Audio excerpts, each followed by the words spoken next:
to see someone who had gone through all of those injuries be out for 4 years, come back and just demolish someone who was considered, I think, at least top 10 or top 15 at that time. Yeah.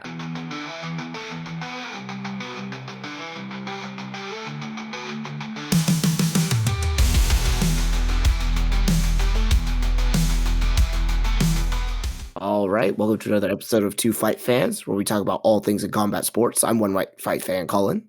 And I'm the other Stewart. All right. I know we are going to talk about Dominick Cruz today, but first, did you see the news about what's going to happen with Canelo and Jake Paul? I heard that it wasn't happening and that Yep. Canelo is going to fight Skull and then some guy in a parking lot and then just eventually just get paid millions of dollars to punch a heavy bag in the ring. Is that about right? Well, kind of, yes. But he did sign with Turk Sheik, and I think he's the fight with when we talked about this earlier. I think the fight with Terrence Crawford is back on. Yeah, I think that's one of the fights. He signed a 4-fight deal. He's gonna fight Skull in May, which why they wouldn't just have him fight Jake Paul in May is silly. Because like, who's Skull? Who cares? Why are we watching him fight that guy?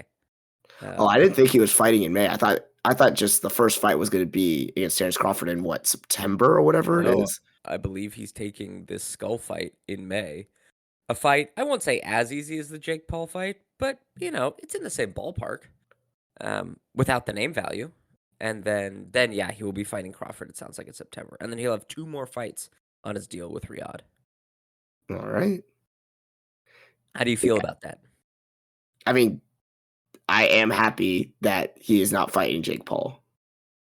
I Now, don't care about this whole Skull. I don't even know who Skull is. The only Skull I know is from Power Rangers. So, with the power of Grayskull. oh, that's true. Well There you go. then, I got two skulls. here's the thing. If it's basically a throwaway fight, not against an opponent we have any interest in him fighting, it's basically a squash match for him to just get paid like, I don't know, was it 50, 70 million for the fight? Why not just fight Jake Paul as part of this 4-fight deal? Because I don't want someone to be benefiting from this kind of sport publicity money that's making a mockery of the sport, you know? But And it, despite his name being Skull, what if he's just actually some like boxer who's actually like tried to train for his life, you know, and like, yeah. you know, I mean, Jake Paul's been putting in like genuine training and hard work. nah, fuck that guy. Okay, yeah, because I'm kind of like, I don't understand why you wouldn't just do the Jake Paul fight. It's probably going to be bigger business. It's as much of a squash match as it would be um, if he fights this Skull guy. And so it's just like, why not just let him demolish Jake Paul in 2 rounds, collect his easy paycheck, as opposed to demolishing this other guy in 2 rounds to collect the easy paycheck, and then everyone's happy. We all get that out of our system, and then we move on. Hmm. Like I don't. My issue is I want to see Canelo fight the best and show that he's the best and put on Yes. great performances. And it's like Yes. he's gonna have the Terrence Crawford fight. I am interested in. Terrence Crawford will be moving up 2 weight classes, 3 weight classes to fight him. So he's gonna be fighting a very undersized guy as it is. Like the chips are all in his favor. And then I'm gonna guess the other 3 fights are a bunch of no names that will make no difference. And it's like, why do that? Why not just do the silly, silly fun fight? Why do you think Turk Sheik didn't approach Jake Paul? Probably because I think Tricky Alishik wants to be seen as like a legitimate boxing promoter and like Hmm. be seen as the like kind of heir apparent of proper boxing promotion. And although he did the Francis Ngannou, Tyson Fury fight Francis Ngannou, or no, he didn't do the other one. But like he has a different kind of feeling around heavyweight boxing, I think, right? He really prioritized that when he first broke into the boxing space. And so I Hmm. think his big get was Canelo, right? And it sounds like Canelo went and talked about fighting Jake Paul as a negotiating tactic to get a better deal with Turki Al-Sheikh. And so I think Turkey, because I don't even know, they haven't lined up his other 2 opponents. He might still fight Jake Paul in the back half of this Hmm. deal. We don't know. It just seems kind of weird to it seems weird to have your first two fights. Like the Terrence Crawford fight is one we've all been asking for, at least I've been asking for, but it is still one that like Terrence Crawford is a better boxer at this moment than Canelo. It's just a matter of like, will he be able to overcome that size? And then Mhm. this other guy is like basically a journeyman, and so it's like, what are we doing here, Canelo? Why there's David Morrell and David Benavidez both were mandatories. He was supposed to fight for the titles he owns, and that's why they went up to light heavyweight because they couldn't get fights, right? Right. Like, so what? Why are we not having Benavidez or Morrell fight him? Why are we doing Skull? This is silly. It's as silly as doing Jake Paul. Jake Paul, we might dislike and not want to see make any money off Canelo's name, which I can respect that. I can respect being a true hater. It takes years of anger to really be a true hater, and so I respect that move. But uh, from an entertainment standpoint and like an understanding how good Canelo is, they're equivalent fights. So it's like I don't understand why we're doing this. Yeah, that's what I think. All right. No, that's fair. And I do realize after this, just because you said it, after watching the Super Bowl this weekend, I am not living up to my hating potential. And if Jake Paul ends up doing something with Canelo or saying some stupid shit or doing stupid things with boxing still, I've got to like step up my level of hatred for this guy. Right. I've seen the levels of hate that could be brought, and That's right. Yeah, man. Well, here's the thing. Haters are born, not made. that's true. You gotta just have it in your DNA. And we've done enough as a generation of as old millennials being like, we don't yuck anyone's yum, and look what it's done. It's allowed people to go on Letterboxd and say Transformers 2 is their favorite movie of all time. We need to bring back some fucking snobbery. We need to bring back some delineation between slop and actual good shit. We can't just say everything's good. If it's your taste, yada, yada, yada. I actually like watching shitty boxing. I actually like Power Slap. It's just as valuable as boxing. Shut the fuck up. Go back into your cave, you troglodyte. That's what I say. But yeah, welcome to the hater side, Colin. Yeah, yeah, it's good. Let's bring the heat. But speaking of someone who, and I know a true blue hater when I see one, and Dom Cruz. My God, has there been a hater quite as fine as Dom Cruz? That boy just holds on to grudges and will never let things go. And that's a level of willpower I don't have in my body. So let's talk about Dom Cruz, Let's do it. the best 135er we've seen in the UFC. So, Colin, Yes. when was the first fight you remember seeing Dominick Cruz? In the WEC actually. So was it against Joseph Benavidez? Is either when he first defended the Bantamweight Championship or when he won it against Brian Bowles. I don't remember. It was for the belt, basically. Mm-hmm. So I don't know if he was already champ or he actually got, but yeah, it was early on in his career. I mean, this is what 2010. So yeah, 15 years ago, my man. Jesus, that kind of hurts. Yeah, I mean that's life. It's yeah. So he took the title off of because I believe Brian Bowles was my first fight that I saw as well. And this is again, remember we've talked about Miguel Torres as a really kind of forgotten, Yeah. Oh, unheralded yeah. 135er, and Brian Bowles was the guy who took the belt off Miguel Torres. Miguel Torres was the stalwart, long reigning 135 champion at WC, and Brian Bowles went in there and in one round just flatlined him with an overhand right. Just demolished Miguel Torres. And everyone went, holy shit. This like tiny, scrappy Southern boy hits like a fucking truck. He's going to knock out Dom Cruz because Dom Cruz is striking not very good at that time. I mean, never really very good over the course of his entire career. And Brian Bowles went in there. Dom Cruz went in there. Dom Cruz on a 15-1 at this point. He'd already beaten the likes of Joseph Benavidez, Ian McCall, two people that would be in the top 3 of the flyweight division. Charlie Valencia, his name doesn't really hold much weight now, but like was pretty good back then. And it had his WEC debut against Uriah Faber at 145. They brought him in kind of to be executed by Uriah Faber. Did you see that fight? I have gone back and watched it, but I didn't see it live when it happened. Okay. Because this was right. Miguel Torres and Uriah Faber were the kind of two big champions in the Yeah. WEC at Yeah, that time, yeah. the 145 and 135, and this was just like one of Uriah Faber's like title challenges, and so they brought this guy in. He like gets beaten in one round, like easily choked down. It's like, all right, well that's that. Like, of course Yeah. that's what was going to happen. Uriah Faber's this dominant champ, but then he goes on a 4-fight win streak after that. Against again, like I said, two really good. They were flyweights, so they are a bit undersized. Dom Cruz has always been a kind of weird, stretchy, Gumby 135er, kind of like long and Mhm. lanky, banana shaped. But he went in there, man, and in 2 rounds, smashed the bejesus out of Brian Bowles. Like Yeah. absolutely demolished him. For anyone who hasn't seen Dom Cruz's style, how would you describe it, Colin? Constantly moving and cutting angles. And okay, how do I it's whenever if you've ever played like the UFC games and like you're first figuring out like how to move and you're constantly just moving forward, back, side to side because you're like, oh, like what are these controls here? And like your Mhm, character just moves around the cage like that. That's what he is, but for 5 straight rounds. mhm, And like with all the movement, the head feigning and the darting in and out, like it's this very unique style that gave everyone problems. mhm. Yeah, And it was something that could like no one could figure out. yeah. So he moves a lot, but how does he win fights, Colin? Like, what is, I guess, again, I'm imagining someone.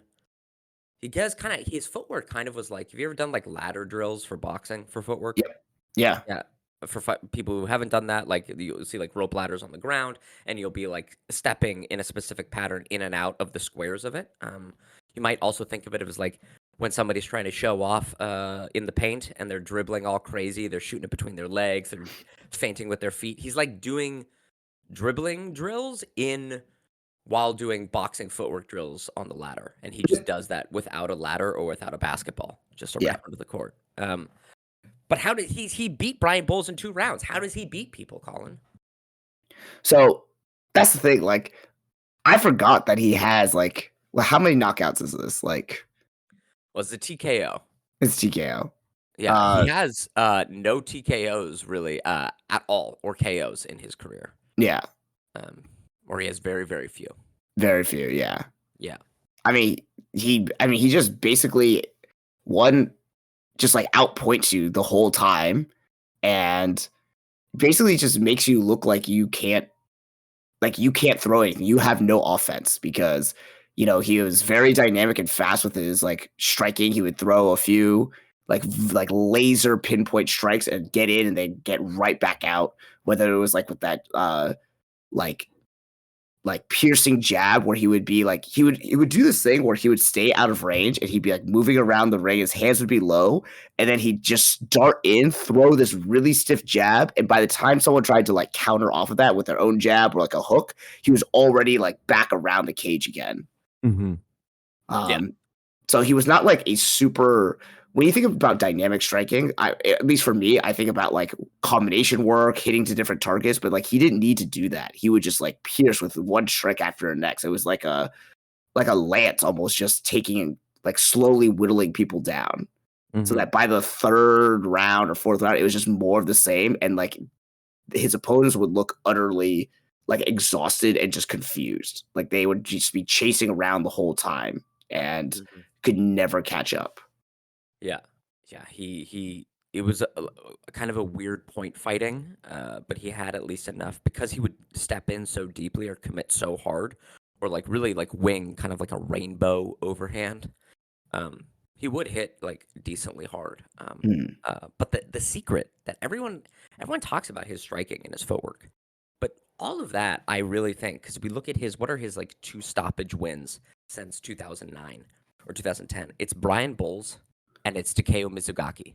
Yeah. Both of those, he's frustrating the person. They step in and wing a huge punch to be like, I have to just like clobber this guy to stop him from moving.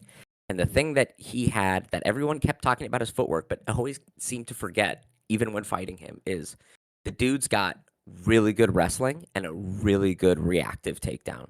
He sees you stepping in, he's got his weird footwork, and he immediately gets in on your hips and takes you down. Mm. What happened with Brian Bowles? Brian Bowles stepped in to throw a punch, and he just like shot under and immediately like they both like lifted out of the air with the force of the takedown. And that was the same thing with Takeo Mizugaki later in Mm. his career, his last finish. It was like he took him down, and then his ground and pound was pretty good from top position. I think we talk about your Dominick Cruz's footwork so much, and that is like the thing that he's really remembered for. But it seemed like that was almost a smoke screen to go like, oh, you should be thinking about my footwork and all this shit because all I really do want to do is just a classic wrestler shit. Just get in on a double leg, take you down, sit in your guard, hit you with elbows, maybe move to the back or move into side control and try to land punches. He really was at the end just a pretty classic like wrestle ground and pound fighter who just happened to have the most like absurd looking footwork on top of it. But like he wasn't really a striker, you know?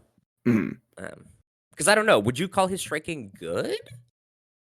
No, but he didn't need to really like his wrestling he was definitely a wrestler Yeah. like moving into MMA. He was like those Yeah. classic at that time period where a lot of wrestlers were transitioning into MMA, but like he had developed this unique style that kind of like what we talked about with I'm not saying he's like Sean Strickland at all, but like he had developed this unique striking ability that no one could figure out. So it was like, okay, I don't need to use the skill set that I spent years developing and become really good at, like with his wrestling. Like he just didn't need to, you know? Yeah. Because so many of his fights were just like running around, striking, picking people off that way. Yeah.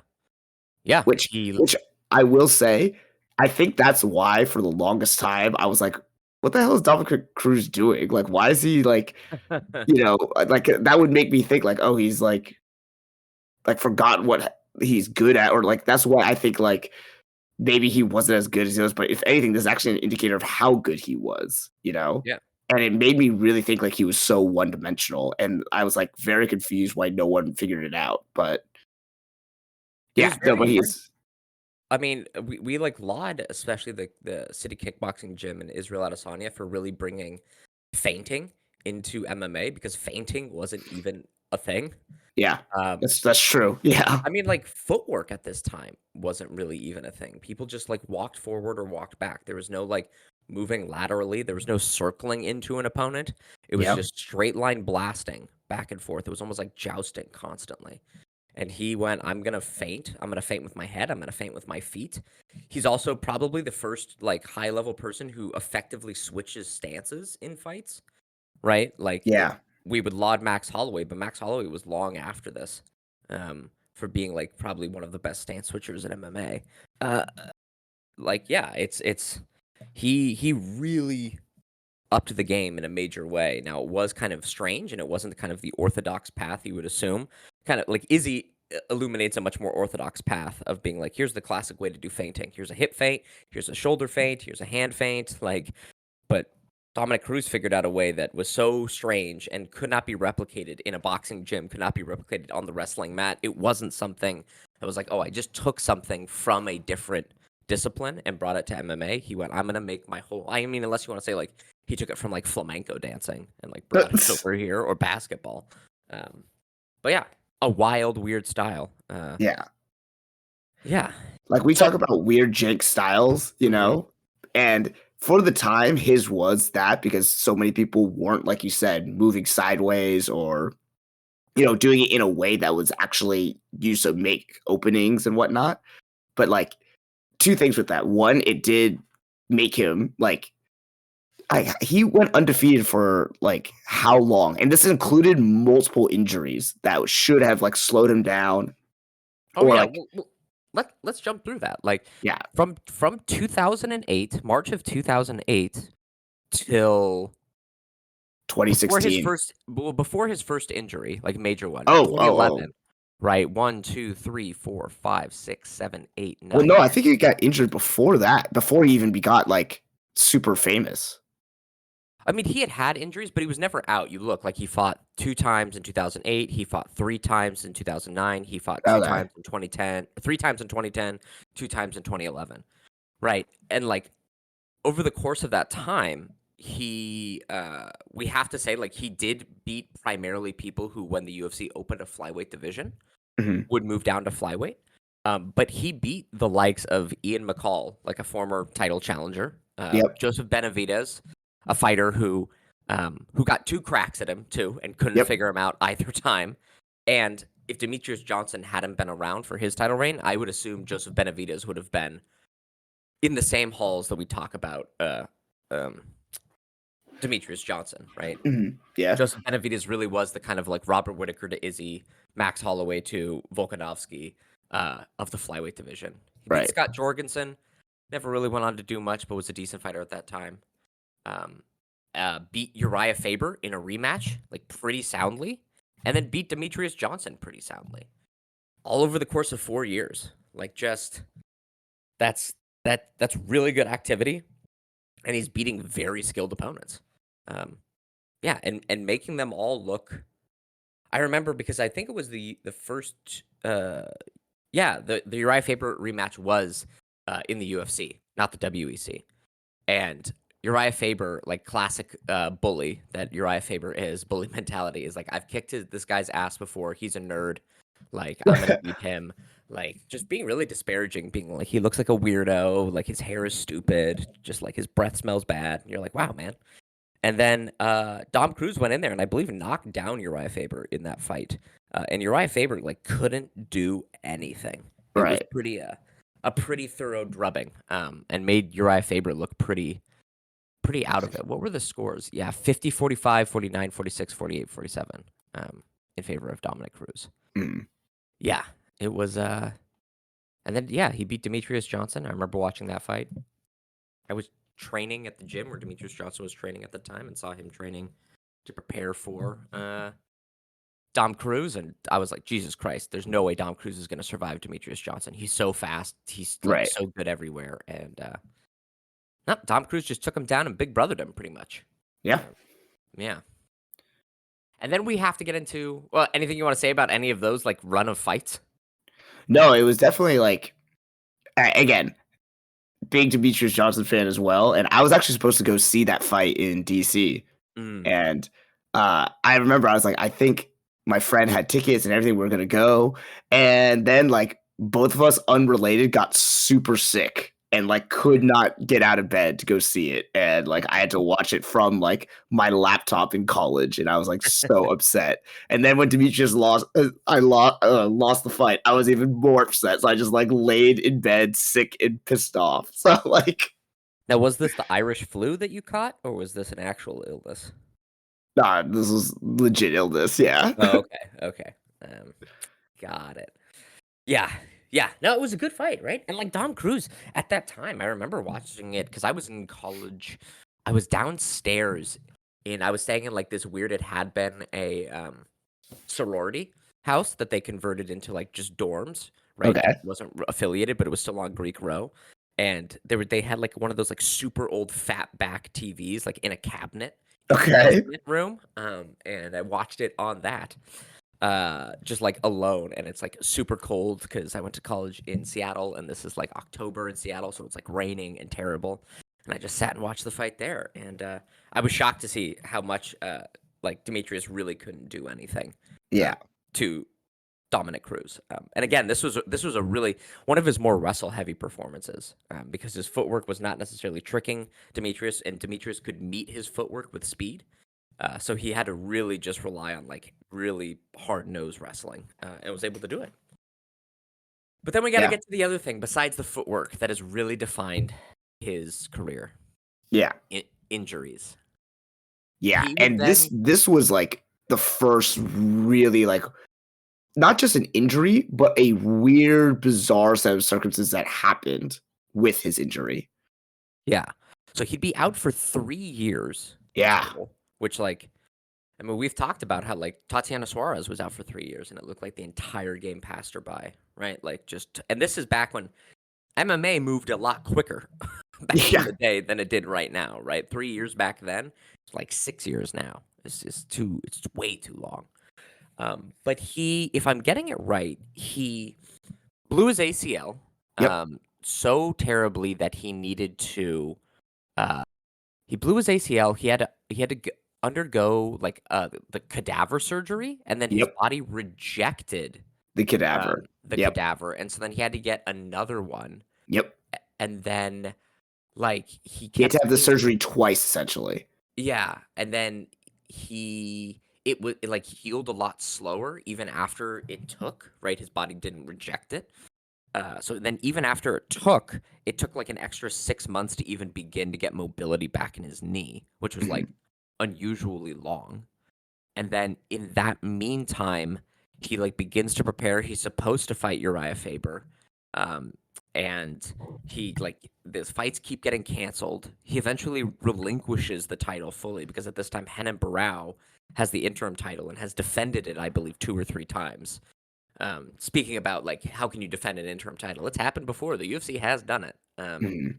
And I didn't then realize Henan Brown defended it yeah, he and because then I thought he won it and was supposed to unify against Cruz, but then this is where Cruz tore his fucking groin that and was then vacated the championship. yes, I think he did tear his groin. But I think in that meantime, we had Henan Barrow. Let's see. Henan Barrow wins it off of Uriah Faber. This is in 2012. This is when Dom Cruz, I think, was scheduled to fight Uriah Faber, but had to pull out of the fight. And so then they said, well, we're Uh, going to make it for the interim. But then he defended it against Michael McDonald in 2013. He defended it against Eddie Wineland in 2013, and then again in 2014 against Uriah Faber. So yeah, wow. defended it 1, 2, 3 times. And then was set to defend it again in 2014 against TJ Dillashaw, but lost it. Hmm. Um, that was for the unified one because by that time Cruz had fully vacated. Yeah. But yeah, so he tears his groin like in plans to come back. He like and not just like I tore it a little bit, like apparently full off the bone. Like you Yeah. sucked a chicken wing completely off the bone, and and yeah, had to get that, I believe, like put back on or like ligaments or tendons like reattached. Um and then comes back after 2 knee surgeries, like the rejection of the actual like knee by his body, a horrible torn groin, and for the first time since the Brian Bowles fight, gets a finish. He goes in Yeah. there and in 1 minute demolishes Takeo Mizugaki. Do you remember this fight, Colin? I actually don't. I do not remember this one at all. I He remember hearing the result and being like, "What the fuck? How did this yeah. happen?"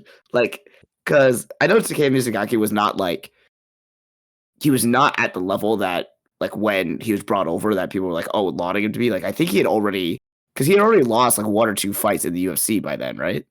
Yeah, he had lost to Chris Carriaso, Brian Bowles, Uriah Faber, but he'd had Okay, wins over Francisco Rivera, Eric Perez, Brian Caraway, Cole Escovedo. Like, yeah, because when he was brought over, he was like lauded as like kind of like how we hyped up, you know, Tatsuro Taira and everyone. yeah, Like he was supposed to be that guy as well. yeah, And I kind of thought like, okay, like this is kind of like not a layup for Dominick Cruz, but like a challenge enough that could get him right back into title contention if he wins, but it's not going to be like an overly stiff challenge for him. And I don't think I watched it. And then I saw the result. I was like, wait, Dom Cruz knocked him out in the first round? What the hell?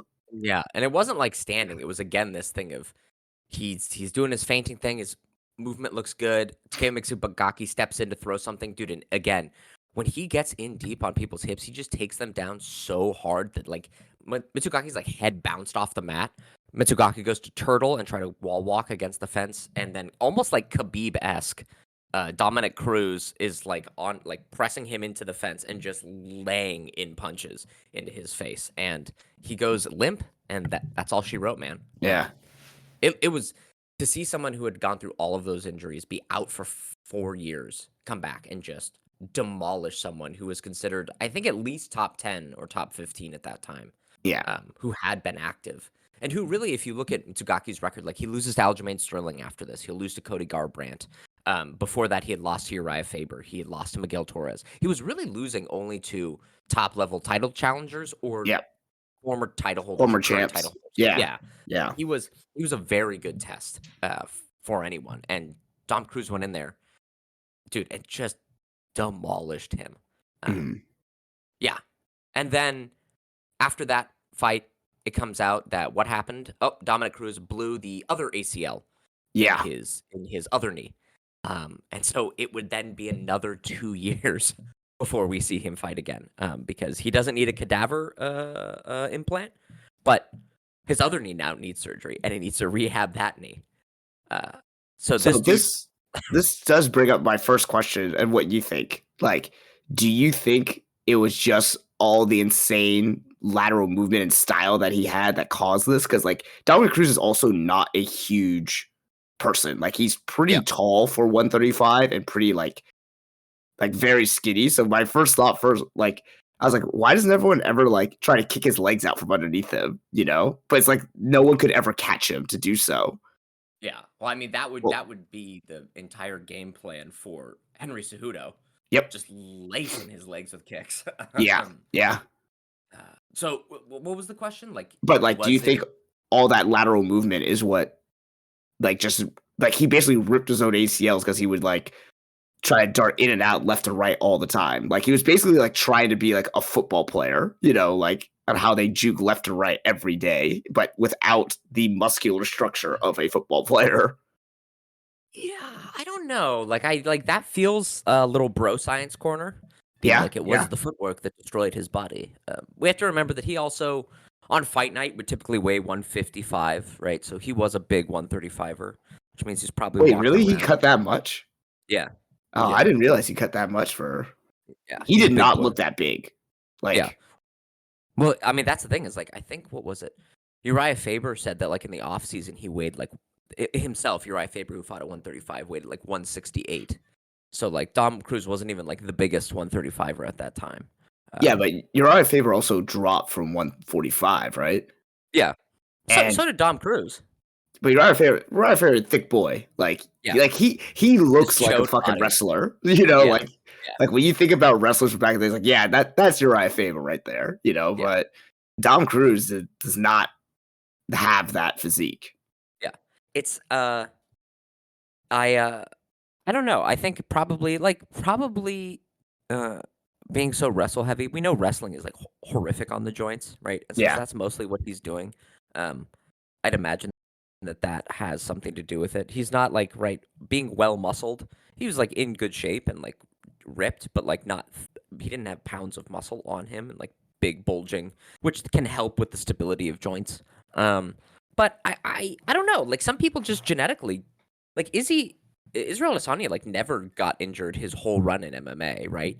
He Mhm. then later claimed that he did have a hand injury going into the Sean Strickland fight, and it was like one of the first times he'd had like a really serious injury in a fight. But then we see people like Robert Whitaker who are like constantly is going into fights injured. It's so I think it's just like kind of luck of the draw. Some people just are really blessed to like never get injured in training, right? Like and some people just have all the worst luck, you know. They just kind of Yeah. routinely and it seems like he just kind of had that, right? Like Okay.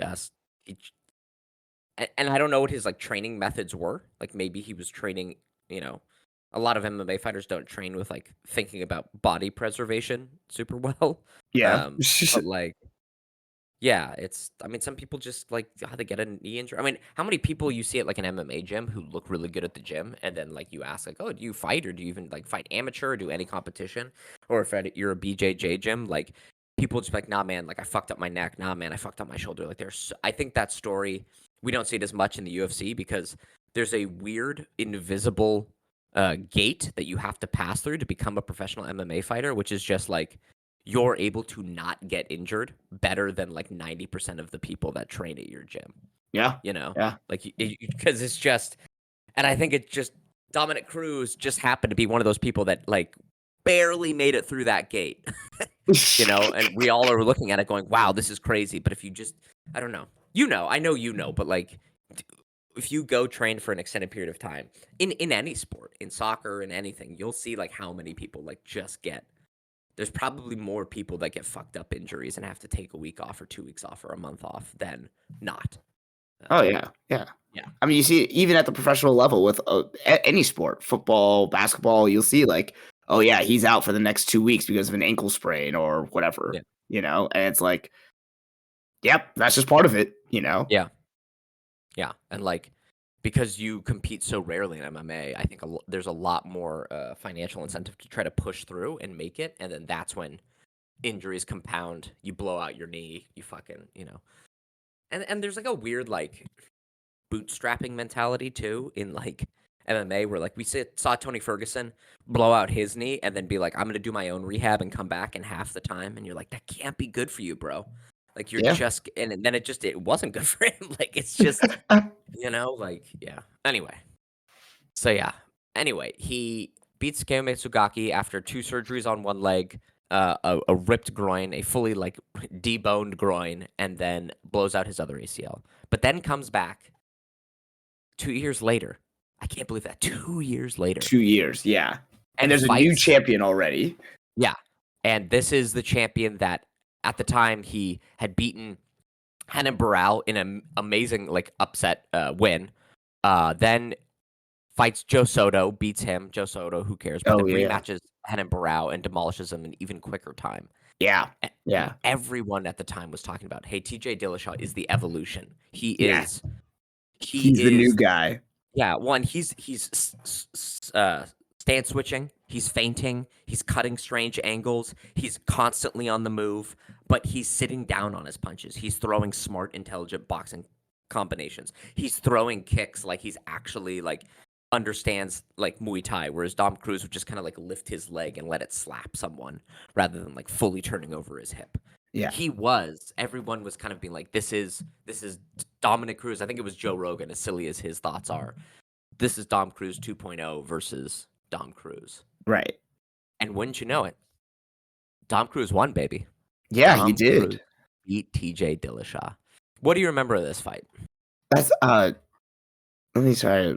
I don't remember a lot of it again, but like I remember watching this and thinking like, yeah, like TJ Dillashaw is going to make like so like short work of him, and I remember it being pretty close. Was it a split decision or did he win by like It was a unanimous? split decision. Yeah. Okay, okay, but I think I remember watching this fight and thinking my first thought reaction was like, "Oh, come on, like TJ Dillashaw won that." But then like watching it again, I was like, "Oh yeah." Like it was close, but it was definitely like, "Oh yeah, Dominick Cruz just outpointed him." And what's to make it more impressive is like, yeah, TJ Dillashaw was this young up and comer, who like everyone was lauding was the new version of MMA, the new version of the bantamweight division, and here comes this old busted like injury prone guy who basically has no lower body anymore and was very competitive. And wasn't this also when TJ Dillashaw was definitely on steroids? Like, Oh, I mean, the entire alpha male team. I mean, that's another storyline we haven't even touched on since I got to go in 5 minutes. Like, we probably won't be able to touch on it, but like, Dominick Cruz had this like wonderful rivalry with Team Alpha Male, which was Uriah Faber, TJ Dillashaw, Joseph Benavidez. It would end with the Cody Garbrandt fight, but like he routinely he beat Joseph Benavidez twice. He would go on to beat Uriah Faber 3 times, and he would beat TJ Dillashaw once.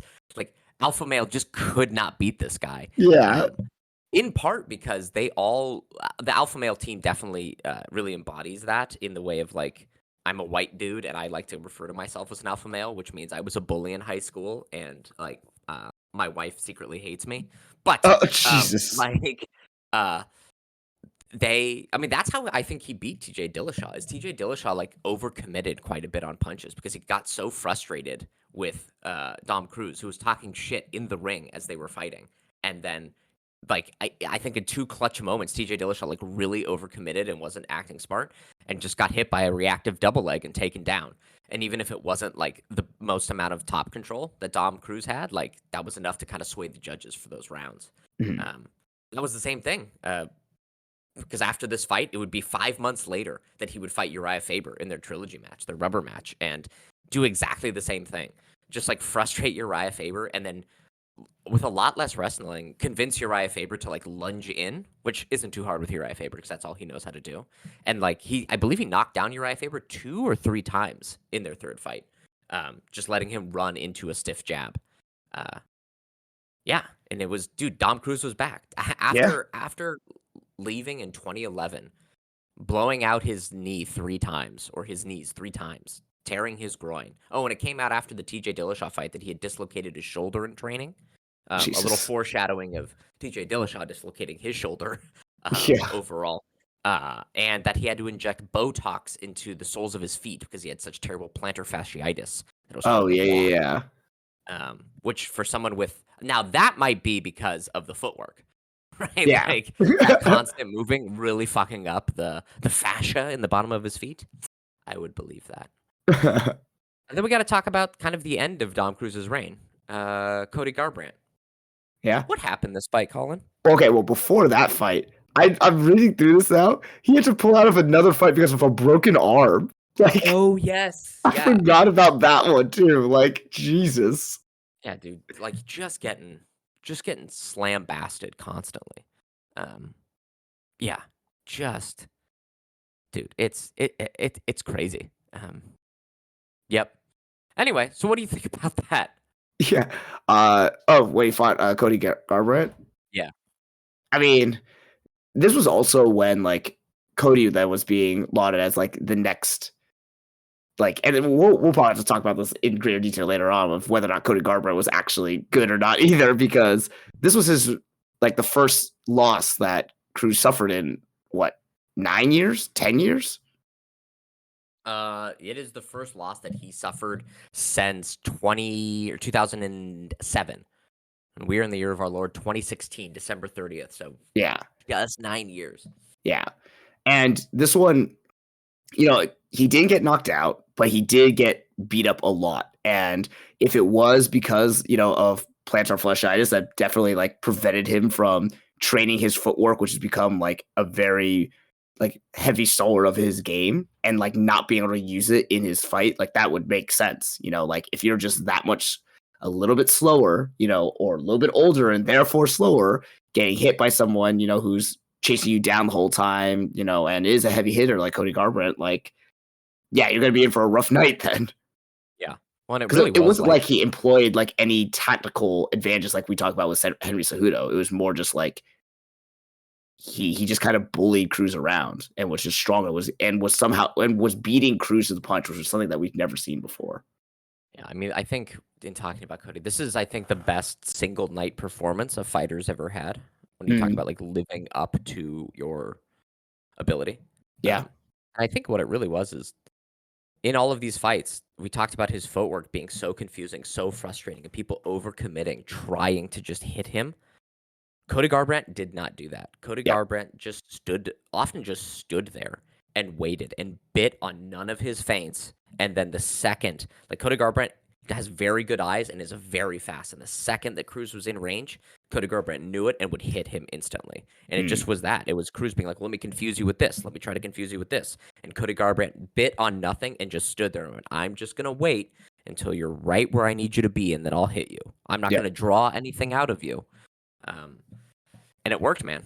It turned out that instead of being a bully and trying to run at him and call him a nerd, what you should have done is just kind of patiently waited for your time to actually strike. But Team Alpha Male could not figure that out. And then he loses in what was a pretty surprise upset. And he then is training to fight, I believe, John Lineker, or was it Francisco Rivera at that time? And again, dislocated his shoulder, like fully blew his shoulder out, and would be out for another 4 years until a short notice replacement against Henry Cejudo. Yeah.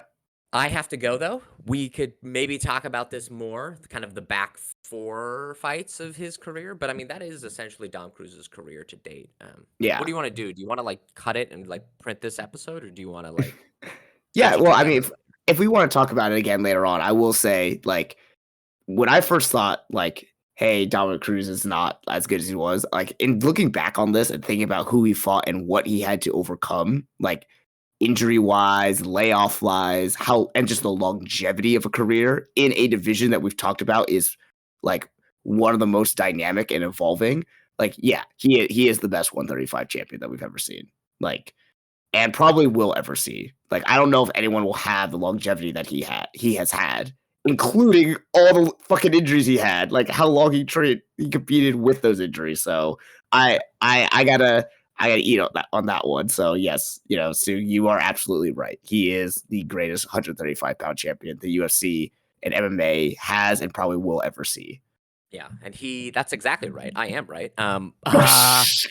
I gotta go. But like, yeah, I mean, really thinking about like how hard it is to even just recapture a title, even if it's not due to injury, right? When the game Yeah, passes you by, or like usually if you lose the title, it ends up being something where it's like, well, somebody has caught up to you. And he lost the title because his body imploded and then had to sit out and probably could not train or up his game in any way.